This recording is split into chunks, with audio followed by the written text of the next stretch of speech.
Hi ಎಲ್ರಿಗೂ ನಮಸ್ಕಾರ. ನಾನು ನೆನ್ನೆದು ತಿರುಪತಿ ಬ್ಲಾಗ್‌ನೇ ಕಂಟಿನ್ಯೂ ಮಾಡ್ತಾ ಇದ್ದೀನಿ. ಇದು ಡೇ 2 ಬ್ಲಾಗ್ ಆಗಿರುತ್ತೆ. ಈ ಡೇ 2 ಬ್ಲಾಗಲ್ಲಿ ನಾವು ಎಲ್ಲಿ ಉಳ್ಕೊಂಡಿದ್ವಿ, ಯಾವ್ಯಾವ ಟೆಂಪಲಿಗೆ ವಿಸಿಟ್ ಮಾಡಿದ್ವಿ, ಮತ್ತು ಯಾವ್ಯಾವ ಟೆಂಪಲಲ್ಲಿ ಡ್ರೆಸ್ ಕೋಡ್ ಏನು, ಮತ್ತು ಮೊಬೈಲ್ ಅಲೋ ಇದೆಯೋ ಇಲ್ವೋ, ಅದ್ರ ಟೈಮಿಂಗ್ಸ್ ಏನು, ಮತ್ತು ನಮ್ಮ ಅನುಭವಗಳು, ಮತ್ತು ನಾವು ಎಲ್ಲಿ ಉಳ್ಕೊಂಡಿದ್ವಿ ಅದೆಲ್ಲ ಡೀಟೇಲ್ಸು ನಾನಿಲ್ಲಿ ಶೇರ್ ಮಾಡ್ತಾ ಇದ್ದೀನಿ. ಕೊನೆ ತನಕ ಸ್ಕಿಪ್ ಮಾಡ್ದಲೇ ನೋಡಿ. ವಿಡಿಯೋದಲ್ಲಿ ನಾವು ಬ್ಯಾಂಗ್ಳೂರ್ ಟು ತಿರುಪತಿ ಯಾವ್ಯಾವ ದೇವಸ್ಥಾನ ವಿಸಿಟ್ ಮಾಡಿದ್ವಿ, ಮತ್ತು ಶ್ರೀ ವೆಂಕಟೇಶ್ವರ ಝೂಆಲಜಿಕಲ್ ಪಾರ್ಕ್ ಅಲ್ಲಿಗೆ ಹೋಗಿರೋದು ಎಲ್ಲದು ವೀಡಿಯೋಸ್ನು ಅಪ್ಲೋಡ್ ಮಾಡಿದ್ದೀನಿ. ಅದು ಕೂಡ ನೀವು ಚೆಕ್ ಮಾಡ್ಬೋದು. Every month 24th T T D ವೆಬ್ಸೈಟಲ್ಲಿ 300 ರುಪೀಸ್ ದರ್ಶನ ಮತ್ತು ಎಲ್ಲ ದರ್ಶನ ಟಿಕೆಟನ್ನು ಸಿಕ್ಕತ್ತೆ. ನೀವು ಅಫಿಷಿಯಲ್ ವೆಬ್ಸೈಟಲ್ಲೇ ಬುಕ್ಕಿಂಗ್ ಮಾಡಬೇಕು.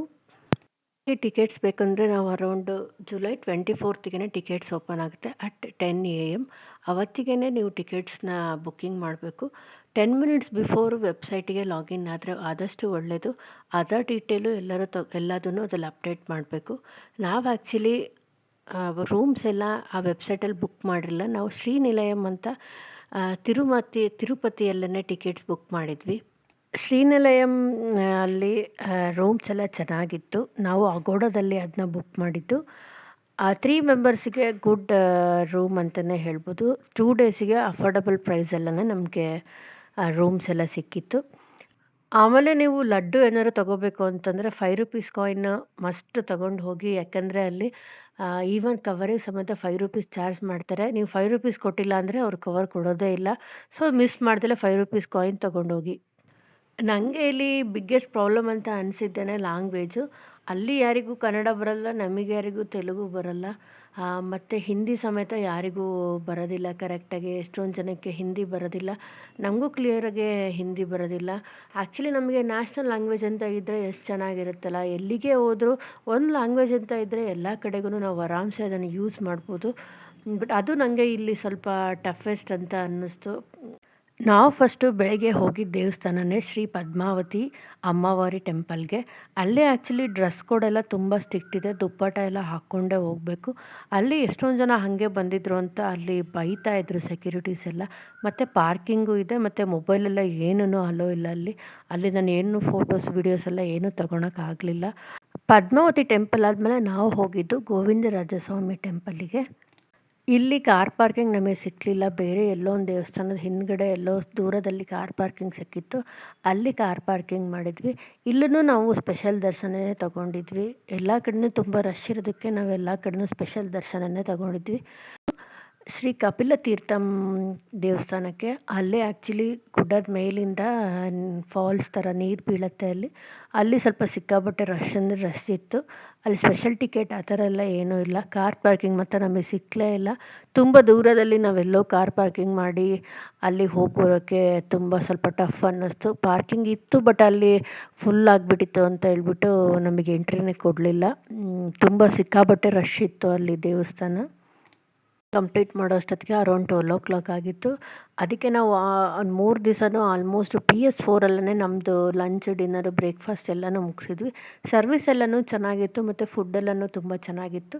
ಮತ್ತು ನಾವು 12 ಮತ್ತೆ ರೂಮಿಗೆ ಹೋಗಿ ಸ್ವಲ್ಪ ಹೊತ್ತು ಫ್ರೆಶ್ ಅಪ್ ಆಗಿಬಿಟ್ಟು, ನಮ್ಮದು ಆ್ಯಕ್ಚುಲಿ ಈವ್ನಿಂಗ್ ದರ್ಶನ ಇತ್ತು ಅಂತ ಹೇಳ್ಬಿಟ್ಟು ನಾವು ಮತ್ತೆ ರೂಮಿಗೆ ಹೋಗಿ ಫ್ರೆಶ್ ಅಪ್ ಆಗಿ ಅಲ್ಲಿಂದ ತಿರುಮಲಕ್ಕೆ ಹೋಗೋಕ್ಕೆ ಅಂತ ಅರೌಂಡ್ 2 ತಿರುಮಲಕ್ಕೆ ಹೊರಟ್ವಿ.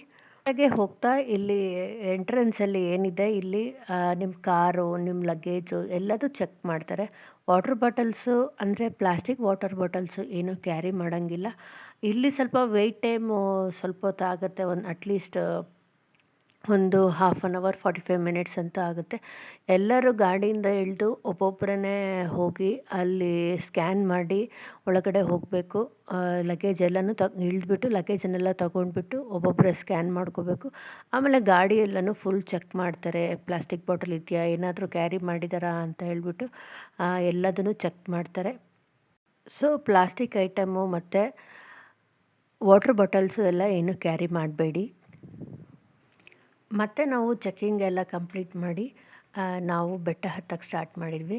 ಅಂದರೆ ಕಾರಲ್ಲೇ ಆ್ಯಕ್ಚುಲಿ ಬೆಟ್ಟ ಹತ್ತಕ್ಕೂ ಕಾರಲ್ಲಿ ಹೋಗೋಕ್ಕೂ ಇಲ್ಲಿ ರೂಲ್ಸ್ ಎಲ್ಲ ಇದೆ. ಏನಂದರೆ 40 ಮಿನಿಟ್ಸ್ ಒಳಗಡೆನೆ ನಾವು ರೀಚ್ ಆಗಂಗಿಲ್ಲ. ಟಿಕೆಟಲ್ಲೇ ಮೆನ್ಷನ್ ಮಾಡಿರ್ತಾರೆ ಎಷ್ಟು ಟೈಮಿಂಗ್ಸ್ ಬೇಕಾಗುತ್ತೆ ಅಂದರೆ ರೀಚ್ ಆಗೋಕ್ಕೆ ಎಷ್ಟೊತ್ತು, ಅದಕ್ಕಿಂತ ಮುಂಚೆನೇ ಟೈಮಿಂಗ್ಸ್ ಅವ್ರು ಏನು ಕೊಟ್ಟಿರ್ತಾರೆ ಆ ಟೈಮಿಂಗ್ಸ್ಗಿಂತ ಮುಂಚೆ ರೀಚ್ ಆದರೆ ಆ ವೆಹಿಕಲ್ಸ್ನ ಅಲ್ಲಿ ಒಳಗಡೆ ಬಿಡೋದಿಲ್ಲ. ಅಂದರೆ ಎಲ್ಲ ಚೆಕ್ಕಿಂಗ್ ಮಾಡಿನೇ ಬಿಡ್ತಾರೆ. ಬಿಫೋರ್ ರೀಚ್ ಆದರೆ ಅಲ್ಲಿಗೆ ಒಳಗಡೆ ಬಿಡೋದಿಲ್ಲ. ಮತ್ತು 20 ಕಿಲೋಮೀಟರ್ ಸ್ಪೀಡಲ್ಲಿ ಅಷ್ಟೇ ಹೋಗಬೇಕು. ವ್ಯೂ ಎಲ್ಲ ಮಾತ್ರ ತುಂಬಾ ಚೆನ್ನಾಗಿದೆ, ಮಿಸ್ ಮಾಡಲೇಬೇಡಿ ಇಲ್ಲಿನ ವ್ಯೂನೆಲ್ಲ. ಮತ್ತು ಇದು ಒನ್ ವೇ, ಓವರ್ಟೇಕೆಲ್ಲ ಏನೂ ಮಾಡೋಂಗಿಲ್ಲ. ಮತ್ತು ನಾವು ತಿರುಮಲದಲ್ಲೂ ಯಾವುದು ಟೆಂಪಲಿಗೆ ಹೋಗಲಿಲ್ಲ. ಡೈರೆಕ್ಟ್ ಮೇಯ್ನ್ ಟೆಂಪಲ್ ಏನಿದೆ ವೆಂಕಟೇಶ್ವರ ಸ್ವಾಮಿ ದೇವಸ್ಥಾನ, ಅದಕ್ಕೆ ಮಾತ್ರ ಹೋಗಿದ್ದು. ಅಂದರೆ ಜಾಸ್ತಿ ಟೈಮು ಇರಲಿಲ್ಲ. ಮತ್ತು ನಮಗೆ 8 o'clock ದರ್ಶನ ಇದ್ದಿತ್ತಲ್ವ, ಅದಕ್ಕೆ ಬೇಗ ಹೋಗಿಬಿಡೋಣ ಅಂತ ನಾವು ಹೊರಟ್ವಿ. ನಮಗೆ ಆ್ಯಕ್ಚುಲಿ ATC ಸರ್ಕಲ್ ಎಂಟ್ರೆನ್ಸ್ ಏನಿದೆ ಅಲ್ಲಿಂದ ಟಿಕೆಟ್ ಎಂಟ್ರಿ ಇದ್ದಿತ್ತು. ಆ್ಯಕ್ಚುಲಿ ಅಲ್ಲಿ ಕಾರ್ ಪಾರ್ಕಿಂಗ್ ಎಲ್ಲ ಏನೂ ಇಲ್ಲ. ನಮ್ಮ ಹಸ್ಬೆಂಡ್ಗೆ ಕಾರ್ ಪಾರ್ಕಿಂಗ್ ಸಿಗೋಷ್ಟೊತ್ತಿಗೆ ಅರೌಂಡು 2 ಕಿಲೋಮೀಟರ್ ದೂರದಲ್ಲಿ ಕಾರ್ ಪಾರ್ಕಿಂಗ್ ಸಿಕ್ಬಿಡ್ತು. ಮತ್ತು ಅವರಲ್ಲಿ ಕಾರ್ ಪಾರ್ಕಿಂಗ್ ಮಾಡಿ ಮತ್ತೆ ನಾವಿರೋ ಸ್ಪಾಟ್ ಹತ್ರ ಬಂದು, ಅಂದರೆ ನಮ್ಮನ್ನ ATC ಸರ್ಕಲ್ ಹತ್ರನೇ ಡ್ರಾಪ್ ಮಾಡಿ ಅವರು ಕಾರ್ ಪಾರ್ಕಿಂಗಿಗೆ ಹೋಗಿದ್ರು. ನಾವು ATC ಸರ್ಕಲ್ಲಿಗೆ ನಾವು ಅವ್ರನ್ನ ವೆಯ್ಟ್ ಮಾಡಿ ಅವ್ರು ಬರೋಷ್ಟೊತ್ತಿಗೆ ಸ್ವಲ್ಪ ಟೈಮ್ ಹಿಡೀತು. ಆಮೇಲೆ ಎಲ್ಲರೂ ನಾವು ದೇವಸ್ಥಾನಕ್ಕೆ ಹೋಗೋಕ್ಕೆ ಸ್ಟಾರ್ಟ್ ಮಾಡಿದ್ವಿ. ಎಲ್ಲ ಕಡೆನೂ ಕ್ಯೂ ಸಿಸ್ಟಮ್ ಇದೆ, ಕ್ಯೂ ಸಿಸ್ಟಮಲ್ಲೇ ಹೋಗಬೇಕು. ನೀವು ಆದಷ್ಟು ರೈಟ್ ಸೈಡಲ್ಲಿದ್ದರೆ ಆದಷ್ಟು ನಿಮಗೆ ಒಳ್ಳೆಯದು. ಇಲ್ಲೂ ಸಹಿತ ಮೊಬೈಲೆಲ್ಲ ಏನೂ ಅಲೋ ಇಲ್ಲ. ಬಟ್ ನಿಮ್ಮ ID ಕಾರ್ಡನ್ನ ಮಾತ್ರ ನೀವು ಮಿಸ್ ಮಾಡ್ದಲೇ ತಗೊಂಡೋಗ್ರಿ. ಯಾರ್ದಾರು ಆಯಿತು, ನೀವು ಎಷ್ಟು ಜನ ಇದ್ದೀರೋ ಅಷ್ಟು ಜನದ್ದು ID ಕಾರ್ಡು ಮತ್ತು ನೀವು ಬುಕ್ಕಿಂಗ್ ಏನು ಮಾಡಿರ್ತೀರ ಅದ್ರದ್ದು ಜೆರಾಕ್ಸು ಎರಡನ್ನೂ ತೊಗೊಂಡು ಹೋಗಬೇಕು. ಇಲ್ಲಾಂದರೆ ಒಳಗಡೆ ಬಿಡೋದೇ ಇಲ್ಲ. ನಮಗೆ ಆ್ಯಕ್ಚುಲಿ ನಾವು ಬಿಗ್ ಮಿಸ್ಟೇಕ್ ಏನು ಮಾಡಿದ್ದು ಅಂತ ಅಂದರೆ, ನಮಗೆ ID ಕಾರ್ಡ್ ತೊಗೊಂಡು ಹೋಗಬೇಕು ಅಂತ ಗೊತ್ತಿರಲಿಲ್ಲ. ಆ್ಯಕ್ಚುಲಿ ಅದ್ರಲ್ಲಿ ಮೆನ್ಷನ್ ಮಾಡಿದ್ದಾರೆ, ಬಟ್ ಸ್ಟಿಲ್ ನಾನು ಓದಿದ್ದೆ, ಆದ್ರೂ ನಾನು ಅದ್ರ ಬಗ್ಗೆ ಅಷ್ಟು ನೋಟಿಸ್ ಮಾಡಿರಲಿಲ್ಲ. ಸೊ ಹಸ್ಬೆಂಡ್ ಇದ್ದಾರಲ್ಲ ಅಂತೇಳ್ಬಿಟ್ಟು ನಾನು ಎಷ್ಟೊಂದು ಸಲ ಪರ್ಸೆಲ್ಲ ಕ್ಯಾರಿನೇ ಮಾಡೋದಿಲ್ಲ. ಪರ್ಸಲ್ಲೇ ನಮ್ದು ಆಲ್ಮೋಸ್ಟ್ ID ಕಾರ್ಡು ಎಲ್ಲದೂ ಇಟ್ಟಿರ್ತೀನಿ. ಅವ್ರು ಇದ್ದಾರಲ್ಲ, ಮತ್ತು ಟ್ರಿಪ್ಪಿಗೆ ಬೇರೆ ಹೋಗ್ತಿದ್ದೀವಲ್ಲ, ಮಿಸ್ ಆದರೆ ಅಂತ ನಾನು ತಗೊಂಡೇ ಹೋಗಿರಲಿಲ್ಲ. ಮತ್ತೆ ನಮ್ಮ ದೊಡ್ಡಮ್ಮ ಮಾತ್ರ ID ಕಾರ್ಡ್ ತೊಗೊಂಡಿದ್ರು. ನಂದು ನನ್ನ ಮಗಳದು ID ಕಾರ್ಡೇ ತೊಗೊಂಡಿರಲಿಲ್ಲ ನಾವು. ಆಮೇಲೆ ನಾವು ಕ್ಯೂ ಅಲ್ಲಿ ನಿಂತ್ಕೊಂಡು ಅವೆಲ್ಲ ವೆಯ್ಟ್ ಮಾಡಿ, ಮತ್ತು ಮೊಬೈಲ್ ತೊಗೊಂಡು ಹೋಗಿದ್ರು ಸಮೇತ ಅಲ್ಲಿ ಡೆಪಾಸಿಟಿಗೆ ಅಂತ ಒಂದು ಜಾಗ ಇರುತ್ತೆ, ಅಲ್ಲಿ ಮೊಬೈಲ್ ಡೆಪಾಸಿಟ್ ಮಾಡಿದ್ವಿ. ಮೊಬೈಲ್ ಡೆಪಾಸಿಟ್ ಮಾಡಾದಮೇಲೆ ನಾವು ಇನ್ನೇನು ಒಳಗಡೆ ಎಂಟ್ರಿ ಅಂದರೆ ಏನು ಡೆಪಾಸಿಟ್ ಆದಮೇಲೆ ಇನ್ನೊಂದು ಚೆಕ್-ಇನ್ ಥರ ಇರುತ್ತೆ. ಆ ಚೆಕ್-ಇನ್ಗೆ ಹೋದಾಗ ಅಲ್ಲಿ ನಮ್ಮದು ಫುಲ್ ಡೀಟೇಲ್ ಚೆಕ್ ಮಾಡ್ತಾರೆ. ಅಂದರೆ ಆಧಾರ್ ಕಾರ್ಡಲ್ಲಿ ಇರೋದು ಯಾರು, ಮತ್ತು ಬುಕ್ಕಿಂಗ್ ಇವರೇ ಮಾಡಿರೋದಾ, ಅದೆಲ್ಲ ಡೀಟೇಲ್ಸ್ನೂ ಚೆಕ್ ಮಾಡ್ತಾರೆ. ಅವಾಗ ಚೆಕ್ಕಿಂಗ್ ಮಾಡ್ಬೇಕಾದ್ರೆ ನನ್ನ ಹಸ್ಬೆಂಡ್ದು ಮತ್ತು ಅತ್ತೆ, ನಮ್ಮ ದೊಡ್ಡಮ್ಮ ಅವ್ರದ್ದೆಲ್ಲ ID ಕಾರ್ಡ್ ಇತ್ತು, ಅವ್ರನ್ನ ಒಳಗಡೆ ಬಿಟ್ಟರು. ನಂದು ನನ್ನ ಮಗಳದು ID ಕಾರ್ಡ್ ಇಲ್ಲದೆ ಇರೋದಕ್ಕೆ ನಮ್ಮನ್ನು ಬಿಡಲಿಲ್ಲ ಅವರು. ಆವಾಗ ನನಗೆ ಸ್ವಲ್ಪ ಫುಲ್ಲು ಟೆನ್ಷನ್ ಆಗಿಬಿಟ್ಟಿತ್ತು. ನಮ್ಮನ್ನ ಒಳಗಡೆ ಬಿಟ್ಟಿಲ್ಲ ಅಂದರೆ ಏನು ಮಾಡೋದಪ್ಪ, ನಾವು ತುಂಬ ದೂರದಿಂದ ಬೇರೆ ಬಂದಿದ್ದೀವಿ, ಹೇಗೆ ಹೋಗೋದು ಅಂತ ಹೇಳ್ಬಿಟ್ಟು ತುಂಬ ಟೆನ್ಷನ್ ಆಗಿಬಿಟ್ಟಿತ್ತು ಆಲ್ರೆಡಿ ನನಗೆ. ಆವಾಗ ಅವರೇ ಹೇಳಿದರು, ನಿಮ್ಮದು ಮೊಬೈಲಲ್ಲಿ ನಿಮ್ಮದು ಸಾಫ್ಟ್ ಕಾಪಿ ಇದ್ದರೆ ಅದನ್ನ ತೊಗೊಂಡು ಬಂದುಬಿಟ್ಟು ತೋರಿಸ್ಬಿಡಿ, ತೋರಿಸಿ ಆಮೇಲೆ ನಾವು ಒಳಗಡೆ ಬಿಡ್ತೀವಿ ಅಂತ ಹೇಳಿದರು. ಮತ್ತೆ ಹೋಗಿ ಮತ್ತೆ ಮೊಬೈಲ್ನ ವಾಪಸ್ ಇಸ್ಕೊಂಡು, ಮತ್ತೆ ನಾವು ಅದು ಸಾಫ್ಟ್ ಕಾಪಿ ID ಕಾರ್ಡ್ ಏನಿರುತ್ತೆ ಅದನ್ನೆಲ್ಲದೂ ತೋರಿಸಿದ ಮೇಲೆ ಅವ್ರು ನಮ್ಮನ್ನು ಒಳಗಡೆ ಬಿಟ್ಟಿದ್ದು. ID ಕಾರ್ಡ್ ಇಲ್ದಿರೋರ್ನೆಲ್ಲರನ್ನೇ ಒಂದು ಕಡೆಗೆ ಕಳಿಸ್ಬಿಡ್ತಾರೆ, ಅವ್ರನ್ನ ಎಂಟ್ರಿ ಒಳಗಡೆ ಹೋಗಲಿಕ್ಕೇ ಬಿಡೋದಿಲ್ಲ ಅವ್ರನ್ನ. ಅದಾದಮೇಲೆ ಅಲ್ಲಿ ನಾನು ಸುಮಾರು ಜನ ನೋಡಿದ್ದೆ, ಸುಮಾರು ಜನ ಎಷ್ಟೊಂದು ಜನ ID ಕಾರ್ಡ್ಸ್ನೆಲ್ಲ ಕಾರಲ್ಲೇ ಬಿಟ್ಟು ಬಂದುಬಿಟ್ಟಿದ್ರು. ಮತ್ತು ಅವರು ಕಾರ್ ಹತ್ರ ಹೋಗಿ ಅದನ್ನ ತಗೊಂಡು ಬಂದುಬಿಟ್ಟು ಆಮೇಲೆ ಮತ್ತೆ ಲೈನಿಗೆ ಬಂದು ಅವರು ID ಕಾರ್ಡ್ ತೋರಿಸಿ ಒಳಗಡೆ ಬಂದಿರೋರು ಇದ್ದಾರೆ. ಈವನ್ 5 ಇಯರ್ಸ್ ಮಗು, 2 ಇಯರ್ಸ್ ಮಗು ಅವರಿಗೆಲ್ಲನೂ ಏನು ಹೇಳ್ತಾರೆ, ಟಿಕೆಟ್ ಇಲ್ಲ ಅಂತಂದರೆ ಅವ್ರನ್ನ ಸಮೇತ ಬಿಡ್ತಾ ಇರಲಿಲ್ಲ. ತುಂಬ ಸ್ಟ್ರಿಕ್ಟ್ ರೂಲ್ಸ್ ಇದೆ. ಅದೆಲ್ಲ ನಾನು ಲಾಸ್ಟ್ ಟೈಮ್ ಹೋದಾಗೆಲ್ಲ ಇದೆಲ್ಲ ನಾನು ಏನೂ ಅಷ್ಟು ನೋಟಿಸ್ ಮಾಡಿರಲಿಲ್ಲ. ಈ ಸಲ ತುಂಬಾ ಸ್ಟ್ರಿಕ್ಟ್ ಮಾಡಿಬಿಟ್ಟಿದ್ದಾರೆ. ಮತ್ತು ನಾವು ID ಕಾರ್ಡ್ ಎಲ್ಲ ತೋರಿಸಿ ಆಮೇಲೆ ಒಳಗಡೆ ಸ್ವಲ್ಪ ದೂರ ಹೋದ್ಮೇಲೆ ಮತ್ತೆ ಅಲ್ಲಿ ಮೊಬೈಲ್ ಡೆಪಾಸಿಟ್ ಮಾಡಬೇಕು. ಮತ್ತು ನಾವು ಮೊಬೈಲೆಲ್ಲ ಡೆಪಾಸಿಟ್ ಮಾಡಿ ಮತ್ತೆ ದರ್ಶನಕ್ಕೆ ಸ್ಟಾರ್ಟ್ ಮಾಡಿದ್ವಿ. ಸೊ ನೀವು ದರ್ಶನಕ್ಕೆ ನೀವು ಮೊಬೈಲ್ ತೊಗೊಂಡು ಹೋಗಿಲ್ಲ ಅಂದು, ಅಥವಾ ಎಲ್ಲದೂ ಕ್ಯಾರಿ ಬ್ಯಾಗ್ ಎಲ್ಲನೂ ಯಾವುದೂ ಅಲೋ ಇಲ್ಲ. ಊಟಕ್ಕೆ ಎಲ್ಲದೂ ಅಲ್ಲೇ ಸೈಡಲ್ಲಿ ಎಲ್ಲ ಕಡೆ ಸಿಗ್ತಾ ಇರುತ್ತೆ, ಮತ್ತು ಊಟದ್ದೆಲ್ಲ ಏನೂ ಪ್ರಾಬ್ಲಮ್ ಇರೋದಿಲ್ಲ. ಊಟದ್ದೆಲ್ಲ ಏನೂ ಕ್ಯಾರಿ ಮಾಡಬೇಡಿ. ವಾಟ್ರ್ ಬಾಟಲು ಒಂದಿದ್ರೆ ಸಾಕು, ಅಲ್ಲೆಲ್ಲ ಕಡೆನೂ ವಾಟರ್ಸ್ ಎಲ್ಲ ಇರುತ್ತೆ, ವಾಶ್ರೂಮು ಎಲ್ಲದೂ ಇರುತ್ತೆ. ಫುಡ್ಡು, ವಾಟರು, ವಾಶ್‌ರೂಮು ಎಲ್ಲ ಏನೂ ಪ್ರಾಬ್ಲಮ್ ಇರೋದಿಲ್ಲ. ನೀವು ಐ ಡಿ ಕಾರ್ಡ್‌ನ ಮಾತ್ರ ನೀವು ತಗೊಂಡೋಗೋದನ್ನ ಮಿಸ್ ಮಾಡಬೇಡಿ.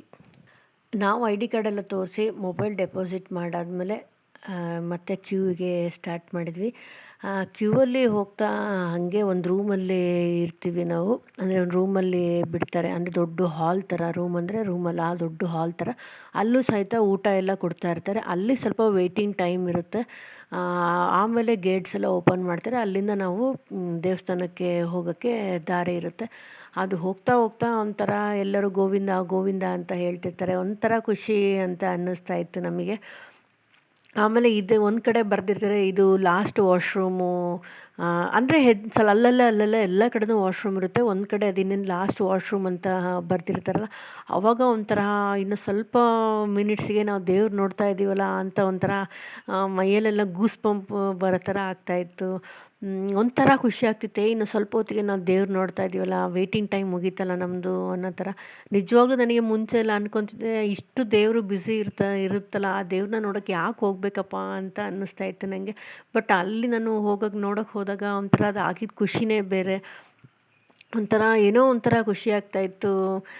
ನಾವು ಹಂಗೆ ಕ್ಯೂವಲ್ಲಿ ಹೋಗ್ತಾ ಇನ್ನೇನು ಗರ್ಭಗುಡಿಗೆ ಎಂಟ್ರಿ ಆಗಬೇಕು, ಅವಾಗ ಒಂಥರ ಸಿಕ್ಕಾಪಟ್ಟೆ ಖುಷಿ ಆಗ್ತಾಯಿತ್ತು. ನಾವುಗೆ ಆ್ಯಕ್ಚುಲಿ ಈವ್ನಿಂಗ್ ಏನು ದರ್ಶನ ಇದ್ದಿದ್ದಕ್ಕೆ ಗರ್ಭಗುಡಿ ಒಳಗಡೆ ಎಲ್ಲ ಕಡೆನೂ ಲೈಟ್ ಆಫ್ ಆಗಿರುತ್ತೆ. ಅದೇನು ದೇವರಿರುತ್ತೆ ಅಲ್ಲಿ ಮಾತ್ರ ದೀಪಗಳು ಹಚ್ಚಿರ್ತಾರೆ. ಅದು ನೋಡಿ ಒಂದು 10-15 ಸೆಕೆಂಡ್ಸ್ ನಮಗೆ ದೇವ್ರು ನೋಡಿದ್ರೂ ಅದರಲ್ಲಿ ಒಂದು ತೃಪ್ತಿನೇ ಬೇರೆ ಅನಿಸುತ್ತೆ. ಒಂಥರ ಸಿಕ್ಕಾಪಟ್ಟೆ ನನಗೆ ಖುಷಿಯಾಗ್ಬಿಟ್ಟಿತ್ತು ಆ ದೇವ್ರು ನೋಡಿ. ನಾನು ನನ್ನ ಮಗಳಂತೂ ಆ ದೇವ್ರು ನೋಡಿದ ಖುಷಿಯಲ್ಲಿ ಹತ್ಕೊಂಡೇ ಬಂದುಬಿಟ್ಟಿದ್ದೀವಿ. ನಿಮಗೆ ತಿರುಪತಿಗೆ ಹೋದಾಗ ಯಾವ ಥರ ಅನುಭವ ಆಯಿತು? ನಿಮಗೆ ಹೇಗೆ ಅನ್ನಿಸ್ತು ಅದನ್ನ ಕಮೆಂಟಲ್ಲಿ ತಿಳಿಸಿ. ನಾವು ದರ್ಶನ ಎಲ್ಲ ಮುಗಿಸ್ಕೊಂಡು ಆಚೆ ಬರೋಷ್ಟೊತ್ತಿಗೆ ಅರೌಂಡ್ 10 ಆಗಿತ್ತು. ಆಮೇಲೆ ಮೊಬೈಲ್ ಕಲೆಕ್ಟ್ ಮಾಡ್ಕೋಬೇಕಿತ್ತು ಮತ್ತು ಲಡ್ಡೂಸ್ದು ತೊಗೋಬೇಕಿತ್ತು. ಇಲ್ಲಿ ಆಚೆ ಬಂದಿದ ತಕ್ಷಣ ಲಡ್ಡು ತೊಗೊಳಕ್ಕೆ ಒಂದು ಸ್ವಲ್ಪ ದೂರ ಹೋಗಬೇಕು ಮತ್ತು ಮೊಬೈಲ್ ತೊಗೊಳಕ್ಕೆ ಒಂದು ಸ್ವಲ್ಪ ದೂರ ಹೋಗಬೇಕು. ಅದು ಸ್ವಲ್ಪ ನಮಗೆ ಇದನ್ನಿಸ್ತು. ಯಾಕಂದರೆ ಇವರೆಲ್ಲರೂ ಅತ್ತೆಯವರೆಲ್ಲರನ್ನೂ ಒಂದು ಕಡೆಗೆ ಬಿಟ್ಟು ಏನು ನಾವು ಮೊಬೈಲ್ ಕಲೆಕ್ಟ್ ಮಾಡ್ಕೊಂಬಂದು ಆಮೇಲೆ ಮತ್ತೆ ಹೋಗಿ ಲಡ್ಡು ಕಲೆಕ್ಟ್ ಮಾಡ್ಕೊಂಬಂದು ನಾವು ಹೊರಡೋಷ್ಟೊತ್ತಿಗೆ ಆಲ್ರೆಡಿ 11 ಆಗಿಬಿಟ್ಟಿತ್ತು. ಒಂದು ಪ್ರಾಬ್ಲಮ್ ಏನಂದರೆ ಅಲ್ಲಿ ಬೆಟ್ಟನ 12 ಒಳಗಡೆನೇ ನಾವು ಎಕ್ಸಿಟ್ ಆಗಿಬಿಡ್ಬೇಕು. ಇಲ್ಲಾಂದರೆ ಆಮೇಲೆ ಅಲ್ಲೇ ಬೆಟ್ಟದ ಹತ್ರನೇ ವೆಯ್ಟ್ ಮಾಡಬೇಕಾಗತ್ತೆ. ಕೆಳಗಡೆ ಬಿಡೋದಿಲ್ಲ, ಯಾಕಂದರೆ ಆವಾಗ ಅನಿಮಲ್ಸ್ ಎಲ್ಲ ಓಡಾಡುತ್ತೆ ಅಂತ ಹೇಳ್ಬಿಟ್ಟು. ಆಮೇಲೆ ಯಾವುದು ಕಾರೆಲ್ಲ ಯಾವುದೋ ಅಲೋ ಇರೋದಿಲ್ಲ, ಸ್ಟಾಪ್ ಮಾಡಿಬಿಡ್ತಾರೆ. ಅದಕ್ಕೆ ನಾವು ಸ್ವಲ್ಪ ಆದಷ್ಟು ಬೇಗನೆ ಹೊರಟ್ವಿ. ಒಂಥರ ನಾವು ಹೊರಡ್ಬೇಕಾದ್ರೆ ಏನು ಅನ್ನಿಸ್ತಿತ್ತು ಅಂದರೆ ಸುಮಾರು ಜನ ಎಲ್ಲ ಅಲ್ಲಿ ದರ್ಶನ ಮುಗಿಸಿ ಅಲ್ಲೇ ದೇವಸ್ಥಾನದಲ್ಲೇ ಅಲ್ಲೇ ಎಲ್ಲ ಮಲ್ಕೊತಾ ಇದ್ರು. ಆವಾಗ ಎಷ್ಟು ಚೆನ್ನಾಗಿ ಅನ್ನಿಸ್ತಿತ್ತು. ಒಂಥರ ಇದು ಅದವರಿಗೆ ರೂಮ್ ಸಿಕ್ಕಿರುತ್ತೆ, ರೂಮ್ ಸಿಗಲ್ಲ ಆ ಥರದ್ದು ಅಲ್ವೇ ಅಲ್ಲ. ಒಂಥರ ದೇವಸ್ಥಾನದ ಪ್ರಾಮಿಸಸ್ ಎಲ್ಲ ಎಷ್ಟು ಚೆನ್ನಾಗಿ ಅಲ್ಲಿ ಮಲ್ಕೊಂಡಿದ್ದಾರಲ್ಲ ಅವರು. ಎಷ್ಟು ಪೀಸ್ಫುಲ್ ಆಗಿರುತ್ತಲ್ಲ, ಏನೋ ಒಂಥರ ನಾವು ದೇವಸ್ಥಾನದ ಒಳಗಡೆ ಇದ್ದೀವಿ ಅಂತೇಳಿ. ಎಷ್ಟು ಚೆನ್ನಾಗಿರುತ್ತಲ್ಲ ಅದು ಆ ಥರ ಅನ್ನಿಸ್ತಾ ಇತ್ತು. ನೀವು ಯಾರಾದರೂ ಆ ಥರ ಅಲ್ಲಿ ಮಲಗಿದ್ದೀರಾ ಆ ಥರ ಹಂಗೆ ದೇವಸ್ಥಾನದಲ್ಲಿ? ಕಮೆಂಟಲ್ಲಿ ತಿಳಿಸಿ. ನಾವು ಮತ್ತೆ ಬೇಗ ಹೊರಟ್ವಿ. ರೂಮಲ್ಲಿ ಮತ್ತೆ ನಾವು ತಿರುಪತಿಗೆ ಹೋಗಿ ಅಲ್ಲೇ ರೂಮಿಗೆ ಅಲ್ಲೇ ಮಲ್ಕೊಂಡಿದ್ವಿ. ಆಮೇಲೆ ನೆಕ್ಸ್ಟ್ ಡೇ ನಾವು ಹೋಗಿದ್ದು ಕಾಳಹಸ್ತಿಗೆ. ಕಾಳಹಸ್ತಿದು ಎಲ್ಲ ಡೀಟೇಲ್ಸು ನಾನು ನೆಕ್ಸ್ಟ್ ಡೇ ಅಪ್ಲೋಡ್ ಮಾಡ್ತೀನಿ. ಬಾಯ್. Thank you.